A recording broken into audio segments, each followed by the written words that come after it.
तो दोस्तों ये वाला आपका चैप्टर चला था 14 नंबर, जो आपका चैप्टर है प्रकाश की प्रकृति तथा परावर्तन, nature of light and reflection. दोस्तों इसका पार्ट 1 मैंने कराया हुआ था। पार्ट 1 में आपको बताया था जो इसकी थ्योरी है, और दोस्तों आपको काफ़ी इंपॉर्टेंट चीज़ें भी बताई थी जो आपको पूरी तरह समझ में आ गई होंगी। आप लोगों ने कमेंट किया था, यदि आपको उनमें कोई प्रॉब्लम हो तो वीडियो के नीचे कमेंट करके आप अपनी प्रॉब्लम बता सकते हैं या फिर व्हाट्सएप ग्रुप को ज्वाइन कर सकते हैं। अब दोस्तों देखिए, जो आपके मैथ के वीडियो हैं वो हमारे दूसरे चैनल पर आते हैं जिसका नाम है अनिल जी टेक्नो, तो उसको जाके भी आप सब्सक्राइब कीजिए। वहाँ पर आपको मैथ के वीडियो मिलेंगे और यहाँ पर आपको फिजिक्स और केमिस्ट्री की वीडियो मिलेंगे। इस चैनल पर भी आपको मैथ के वीडियो मिल जाएंगे, लेकिन जो मैंने कुछ दिनों पहले डाले हुए, लेकिन आप जो नए वीडियो आ रहे हैं वो आपको अनिल जी टेक्नो पर ही मिलेंगे, तो उसको जाके आपको सब्सक्राइब करना होगा या फिर लिंक आपको डिस्क्रिप्शन में मिल जाएगी, वहाँ से जाके आप सब्सक्राइब कर सकते हैं। तो देखिए दोस्तों, इसके क्वेश्चन सॉल्व करने वाले हैं, क्योंकि पिछले वीडियो मैंने आपको सब कुछ क्लियर कर दिया होता, जितने भी आपके यहाँ पर बेसिक चीज़ें थी, और अब देखिए वही चीज़ें यहाँ पर होंगी, वही चीज़ें आपके इन क्वेश्चंस में होंगी, तो आपको कोई भी प्रॉब्लम नहीं होगी यदि आपने पूरा वीडियो पिछला देखा होगा। देखिए एक एक क्वेश्चन करके देखते हैं। तो दोस्तों चलिए वीडियो को स्टार्ट करते हैं। मेरा नाम है अनिल कुशवाहा और आप देख रहे हैं अनिल स्टडी सेंटर। तो पहला नंबर क्वेश्चन है दोस्तों, कोई मनुष्य समतल दर्पण की ओर 50 सेंटीमीटर की दूरी से 10 सेंटीमीटर पर सेकंड के वेग से चल रहा है। तो देखिए ये आपका समतल दर्पण है और यहाँ पर आपका कोई व्यक्ति है, तो इसके और इसके बीच की दूरी कितनी है? 50 सेंटीमीटर। अब ये कितने के वेग से आ रहा है? 10 सेंटीमीटर पर सेकंड के वेग से आ रहा है। तो 3 सेकंड पश्चात मान लीजिए यहाँ पहुँच जाता है, तो यहाँ पर आपको मनुष्य, तो यहाँ पर मनुष्य आ जाएगा, और प्रतिबिंब, तो प्रतिबिंब आपका दर्पण के पीछे बनेगा, तो इधर कहीं बनेगा। तो इसके और ये वाली दूरी आपको ज्ञात करनी है। तो कैसे ज्ञात करेंगे? देखिए, तो पहले ज्ञात करेंगे कि वह जब 10 सेंटीमीटर पर सेकंड के वेग से चला है 3 सेकंड, तो उसने कितनी दूरी तय की। तो आपको होता है चाल बराबर क्या होता है? दूरी बटे समय। तो चाल बराबर होता है आपका दूरी बटे समय। तो दूरी निकालनी, तो चाल इंटू समय कर देंगे, तो चाल आपकी 10 सेंटीमीटर पर सेकंड है और समय आपका 3 सेकंड लग रहा है, तो कितना जाएगा? 30 सेंटीमीटर। तो वह कितना चला गया दोस्तों? 30 सेंटीमीटर चल चुका है। और देखिए ये आपका दिया है, ये यहाँ पर था, ये आपका 50 था, अब ये यहाँ पर आ गया और ये आपका 30 सेंटीमीटर चल के आ गया। अब ये कितना बचेगा? ये आपका 20 बचेगा। अब ये आपका 20 बचा है। अब आपसे पूछा जा रहा है कि मनुष्य और प्रतिबिंब के बीच की दूरी। तो आपको पता है कि समतल दर्पण जो दर्पण होता है उसमें जो प्रतिबिंब की दूरी होती है वस्तु की दूरी के बराबर होती है। तो ये अगर यहाँ पर 20 है तो इधर भी 20 पर ही होगा, तो ये कितना हो जाएगा? इधर भी 20 और इधर भी 20, तो 20 कितना हो जाएगा? 40। तो यही इसका आपका राइट आंसर हो जाएगा। यदि आपको समझ में आ गया है तो आप लिखें कि क्वेश्चन नंबर 1 हमको समझ में आ गया है। यदि नहीं आया है तो कमेंट बॉक्स में कमेंट करें कि सर क्वेश्चन नंबर 1 हमको दोबारा से समझा दीजिए। तो चलिए अब आगे बढ़ते हैं हम लोग। आगे दूसरा नंबर है, यदि समतल दर्पण को 10 डिग्री घुमा दिया जाए तो परावर्तित किरण घूमेगी। तो मैंने इसका एक फार्मूला बताया था, यदि आपका थीटा बराबर दोस्तों कुछ घूमना, मतलब कि आपका समतल दर्पण को कुछ घुमाया जाए तो आपका जो परावर्तित किरण कितना घूमेगी, तो ये होता है 2 थीटा। तो 2 इंटू 10 करेंगे तो आपका कितना आ जाएगा? 20 डिग्री। तो यहाँ पर आपकी परावर्तित किरण कितना घूम जाएगी? यहाँ पर 20 डिग्री घूम जाएगी। तो ये आपका फार्मूला होता है 2 थीटा। इसको आपको याद रखना है और जितने भी इस तरह के क्वेश्चन होंगे सारे आपके सॉल्व हो जाएंगे। अब देखिए तीसरे नंबर में आपसे बोला जा रहा है, एक समतल दर्पण क्षैतिज से 30 अंश का कोण बना रहा। तो वही दोस्तों है कि आपका समतल दर्पण कितना घुमा हुआ है? 30 अंश घुमा हुआ है। यदि एक ऊर्ध्वाधर किरण दर्पण से टकराती है तो दर्पण एवं परावर्तित किरण के मध्य का कोण क्या होगा। तो आपकी परावर्तित किरण कितना घूम जाएगी पहले के मुकाबले, वो आपको ज्ञात करना है। तो यहाँ पर देखिए ये दिया हुआ है 30, तो आपको होता है कितना होता है? 2 थीटा। तो 2 इंटू 30 करेंगे आपको कितना आ जाएगा? 60 हो जाएगा। तो इसका तो जो 3 का सी नंबर विकल्प है ये आपका राइट हो जाएगा। तो आई होप ये आपको समझ में आ गया होगा। अब देखिए आगे है, निम्नलिखित रंगों में प्रकाश में से किस रंग का प्रकीर्णन सबसे अधिक होता है। तो आपको मैंने बताया था इसका एक ट्रिक भी होता है। क्या होता है? यहाँ पर आपका विबग्योर होता है, विबग्योर। तो ये होता है आपका वायलेट, ये होता है इंडिगो, ये होता है ब्लू, और ये होता है आपका ग्रीन, और ये होता है आपका येलो, ये होता है ऑरेंज, और ये होता है आपका रेड। तो ये आपके होते हैं। तो जिसका दोस्तों यहाँ पर ये वायलेट है, वायलेट मतलब बैंगनी, तो बैंगनी का सबसे ज़्यादा, उसके बाद इंडिगो, फिर ब्लू, ये इस तरह आपका चलता रहता है। तो यहाँ पर क्या है आपका? यहाँ पर आपका दोस्तों है बैंगनी। तो ये आपका राइट आंसर हो जाएगा क्योंकि इसका सबसे ज़्यादा होता है। तो यहाँ पर 4 का सी नंबर विकल्प राइट हो जाएगा। अब देखिए 5वें नंबर को देखते हैं। यहाँ पर बोला जा रहा है, कोई व्यक्ति समतल दर्पण की ओर 60 सेंटीमीटर की दूरी से 5 सेंटीमीटर पर सेकंड के वेग से दर्पण की ओर आ रहा है, तो 7 सेकंड पश्चात मनुष्य और प्रतिबिंब के बीच की दूरी ज्ञात करनी। सेम दोस्तों ऊपर वाले की तरीके कैसे, देखिए ये आपका समतल दर्पण है और इसके और इस मनुष्य के बीच की दूरी कितनी है? 60 सेंटीमीटर। अब आपसे बोला जा रहा है 5 सेंटीमीटर वेग से चल रहा है 7 सेकंड पश्चात। तो पहले देख लेते हैं कि जब वह 5 सेंटीमीटर वेग से चलेगा तो 7 सेकंड पश्चात कितनी दूरी तय करेगा। दूरी बराबर होता है 4 इंटू समय। चाल आपकी 5 है, समय आपका 7 है, कितना हो जाएगा 35 सेंटीमीटर। मतलब कि वह मान लेते हैं 35 सेंटीमीटर चल के आ गया है। तो ये आपका 35 सेंटीमीटर चल लिया। अब ये कितना बचा, तो ये आपको ज्ञात करना, तो ये कितना बचेगा 25 सेंटीमीटर। 25 35 कितना हो जाएगा टोटल 60, तो 35 सेंटीमीटर उसने चल लिया, तो इसका काम खत्म। अब बचेगा 25। अब पूछा जा रहा है कि जब ये 25 बचा हुआ है तब यहाँ पर आपके जो मनुष्य यहाँ आ जाएगा और जो आपका प्रतिबिंब बनेगा यहाँ बनेगा। तो प्रतिबिंब के बीच की दूरी कितनी होगी। तो आपको पता है कि समतल दर्पण में क्या होता है, प्रतिबिंब की जो दूरी होती है वही वस्तु की दूरी होती है, मतलब वस्तु की दूरी प्रतिबिंब की दूरी के बराबर होती है। तो यहाँ से कितना है 25 है, तो यहाँ से भी कितना हो जाएगा 25 हो जाएगा। तो 25 + 25 कितना हो जाएगा 50। तो इसका कौन सा विकल्प राइट हो जाएगा, 5 का डी नंबर विकल्प राइट हो जाएगा। तो ये वाला भी आपको समझ में आ गया होगा। अब देखिए छठवें की ओर चलते हैं। छठवें में आपसे क्या बोला जा रहा है, समतल दर्पण के सामने एक वस्तु दर्पण से 10 सेंटीमीटर की दूरी पर रखी है। तो दर्पण से प्रतिबिंब की दूरी, तो यहाँ पर देखिए ये आपका समतल दर्पण है और एक वस्तु दर्पण से 10 सेंटीमीटर, तो ये आपकी 10 सेंटीमीटर पर वस्तु रखी हुई है। आगे पूछा जा रहा है कि दर्पण से प्रतिबिंब की दूरी, तो ये आपका दर्पण है और यहाँ पर आपका प्रतिबिंब, तो यहाँ पर दर्पण से प्रतिबिंब का पूछा जा रहा है। यहाँ पर क्या होता था मनुष्य से, मतलब कि वस्तु से प्रतिबिंब, लेकिन यहाँ पर क्या है दर्पण से प्रतिबिंब। तो आपको पता है जितनी दूरी वस्तु की होती है उतनी दूरी आपकी प्रतिबिंब की होती है। तो ये कितना हो जाएगा, इसका भी मान 10 सेंटीमीटर ही आएगा। मतलब कि जो वस्तु की दूरी होती है वही आपकी प्रतिबिंब की दूरी, दोनों बराबर होती हैं। यदि ये आपको पूछा जाता है कि वस्तु से दूरी कितनी है तब ये आपका टोटल 20 आता है, लेकिन यहाँ से आपसे क्या पूछा जा रहा है, जो आपका दर्पण है जहाँ पर आपका प्रतिबिंब बना इसके बीच की दूरी, तो कितनी हो जाएगी 10 हो जाएगी। तो ये भी आपको समझ में आ गया होगा। अब देखिए यहाँ पर आगे बढ़ते हम लोग 7वें नंबर की ओर। 7वें नंबर में बोला जा रहा है आपसे, सूर्य का प्रकाश कमरे में नहीं पहुँचता फिर भी कमरे में अंधेरा नहीं रहता। तो इसका क्या कारण होता है, तो यहाँ पर दोस्तों एक चीज़ आती है आपका विवर्तन। तो जब आपका विवर्तन दोस्तों जो आपकी प्रक्रिया होती है, इसमें क्या होता है कि आपका छिद्र से प्रकाश जाता है तो आपका फैल जाता है, तो इसमें ये आपका विवर्तन होता है। तो ये आपका 7 का जो यहाँ पर डी नंबर राइट हो जाएगा। इनमें से कोई नहीं, यहाँ पर आपका कोई भी विकल्प विवर्तन का नहीं दिया हो, तो यही इसका राइट आंसर हो जाएगा।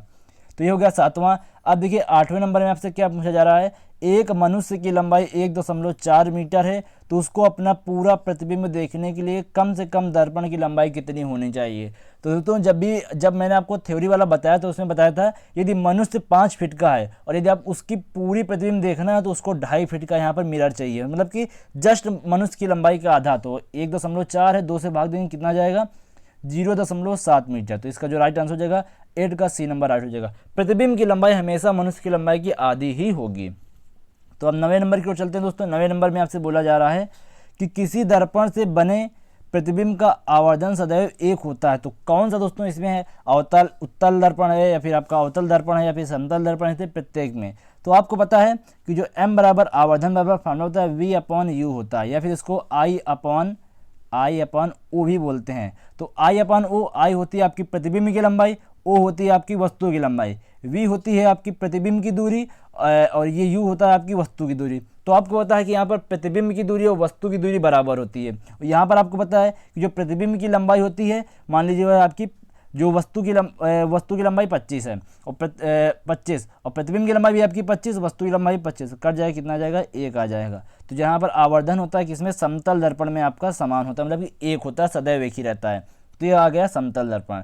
अब देखिए 10वें नंबर की ओर चलते हैं। आपका बोला गया है कि किसी वस्तु के प्रदीप्त होने का पता लगाया जा सकता है। यदि वस्तु प्रदीप्त है मतलब कि प्रकाश उत्पन्न कर रही है तो कैसे पता लगाया जा सकता है। तो आपको पता है कि जो वस्तु जो अंधेरे कमरे में उजाला नहीं उत्पन्न करती हैं उनको हम लोग क्या बोलते हैं, अप्रदीप्त बोलते हैं। यदि वह वस्तु प्रदीप्त होगी तो उसको अंधकार में रखेंगे तो उसमें प्रकाश उत्पन्न होगा। यदि प्रकाश उत्पन्न हो गया तो वह क्या हो जाएगी, आपकी प्रदीप्त वस्तु हो जाएगी, इसलिए उसको अंधेरे में रखकर दोस्तों हम लोग चेक करते हैं। तो ये हो गया 10वां। अब 11 नंबर में आपसे बोला जा रहा है, 11वें में आपसे बोला जा रहा है किसी मोटे समतल दर्पण के सामने कोई वस्तु रखी है तो परावर्तन आपका कैसे होता है। तो देखिए क्या होता है, जब आपका मोटा समतल दर्पण होगा तो उसमें कई लेयर्स होंगी। जब आपकी कई लेयर्स होंगी तो जो आपका परावर्तन होगा दोनों तलों के बीच आपका कई बार होगा, मतलब कि उसमें कई लेयर्स होंगी तो जाएगा तो कई बार उसमें यहाँ पर परावर्तन होगा। तो वही है कि सी नंबर आपका विकल्प यहाँ पर 11 का राइट हो जाएगा। अब देखिए 12 नंबर की ओर चलते हैं। यहाँ पर आपसे बोला जा रहा है एक व्यक्ति समतल दर्पण के सामने 3 सेंटीमीटर की दूरी पर खड़ा है तो व्यक्ति से प्रतिबिंब के मध्य की दूरी, तो यहाँ पर देखिए क्या है, ये आपका समतल दर्पण है, ये व्यक्ति यहाँ पर खड़ा हुआ है। ये है आपका 3 मीटर। अब यहाँ से आपसे पूछा जा रहा है कि व्यक्ति से, ये आपका व्यक्ति है और ये आपका प्रतिबिंब कहाँ बनेगा, आपका इधर बनेगा 3 सेंटीमीटर की दूरी पर, 3 मीटर की। आपको पता है कि जो आपका समतल दर्पण होता है उसमें प्रतिबिंब की दूरी और वस्तु की दूरी बराबर ही होती है। तो यदि आपकी वस्तु 3 मीटर की दूरी पर है तो ये भी आपकी 3 मीटर पर ही होगी। तो आपसे पूछा जा रहा है कि जो आपका प्रतिबिंब है, जो आपकी वस्तु है, प्रतिबिंब आपका यहाँ है, वस्तु यहाँ है, इनके बीच की दूरी ज्ञात करनी है। तो 3 + 3 कितना हो जाएगा, 6 मीटर हो जाएगा। तो इसका यहाँ पर राइट आंसर हो जाएगा 12 का सी नंबर यहाँ पर इसका राइट हो जाएगा। तो उम्मीद है ये भी आपको समझ में आ गया होगा। अब देखिए जो आपका 13वां नंबर है, 13 नंबर है, इसमें आपसे क्या बोला जा रहा है, 72 अंश के कोण पर झुके हुए दो समतलों के बीच बने हुए प्रतिबिंबों की संख्या। तो आपको बताया था कि n बराबर क्या होता है आपका 360 अपॉन थीटा माइनस 1। तो थीटा आपका कितना दिया हुआ है 72। तो देखिए क्या होगा 360 अपॉन 72 माइनस 1। जो आप 72 का 360 में भाग देंगे तो आपका आएगा 5 और 5 - 1 करेंगे कितना आ जाएगा 4 आ जाएगा। तो यहाँ पर क्या हुआ कि आपके कितने प्रतिबिंब बनेंगे, 4 प्रतिबिंब बनेंगे। 13 का डी नंबर विकल्प यहाँ पर राइट हो जाएगा। तो उम्मीद है ये क्वेश्चन आपको समझ में आगे होगा।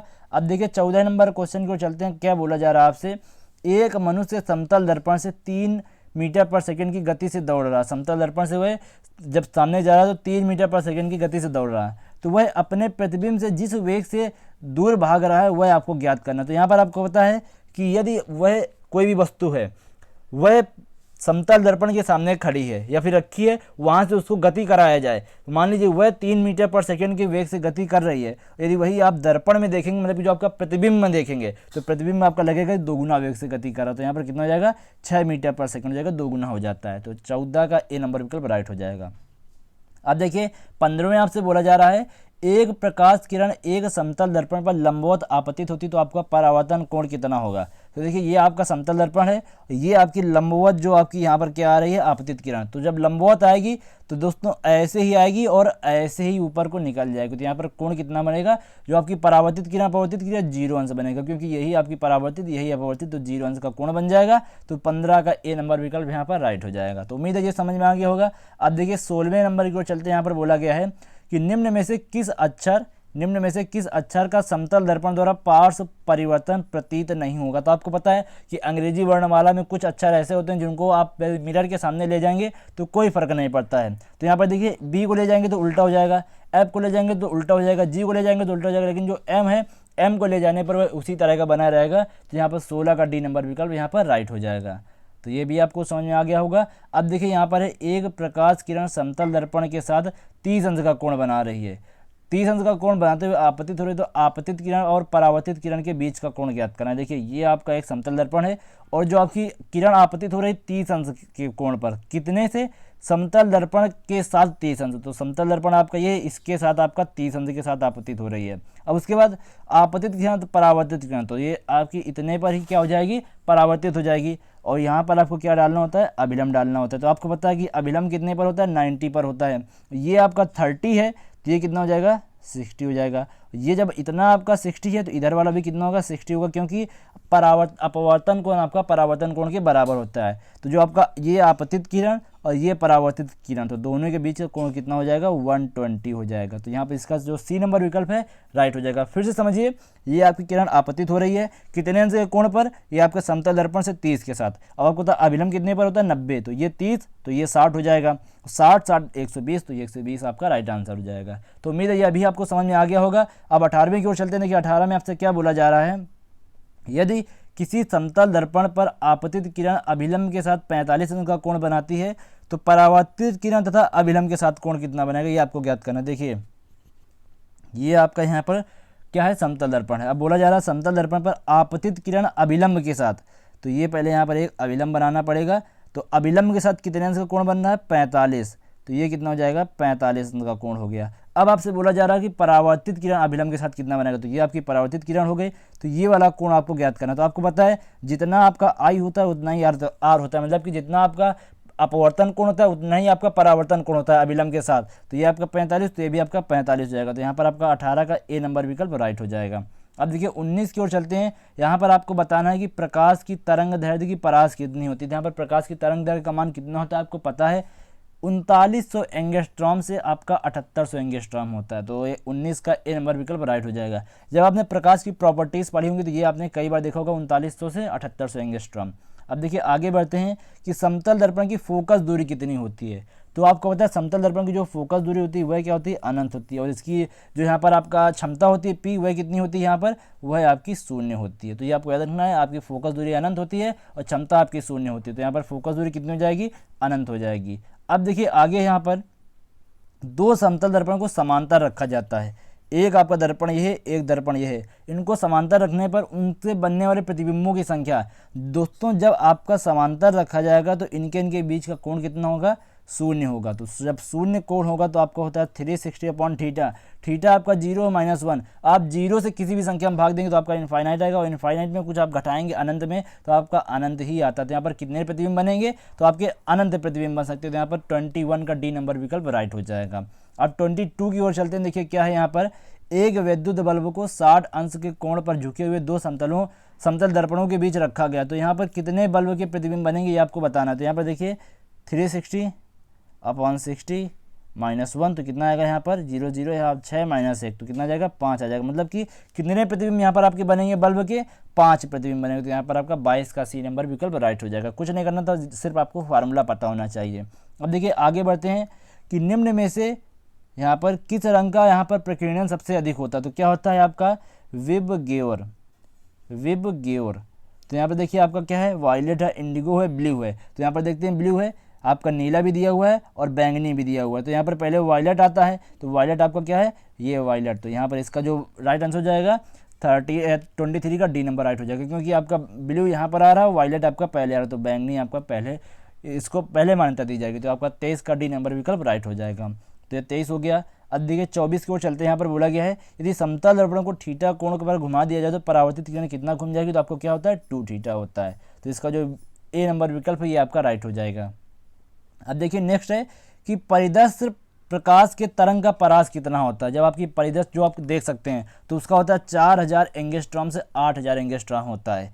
तो यही इसका यहाँ पर इसकी परास की तरंग दैर्ध्य का परास होता है। तो ये आपको समझ में आ गया होगा 25 का सी। तो इस तरह दोस्तों मैंने देखिए सारे क्वेश्चन आपको इस वीडियो में, एक ही वीडियो में सॉल्व करा दिए हुए हैं। तो ये यदि आपको वीडियो पसंद आए तो लाइक कर दीजिए प्लीज़। दोस्तों आपसे रिक्वेस्ट है कि वीडियो लाइक जरूर किया करिए, बिना लाइक करे वीडियो मत जाया करिए। और वीडियो को शेयर भी करें अपने दोस्तों के साथ, चैनल को सब्सक्राइब करें। तो बस दोस्तों फिलहाल इस वीडियो में अभी के लिए इतना ही। यदि मैथ की वीडियो चाहते हैं तो अनिल जी टेक्नो को सब्सक्राइब करें। धन्यवाद दोस्तों वीडियो देखने के लिए। जय हिंद, वंदे मातरम।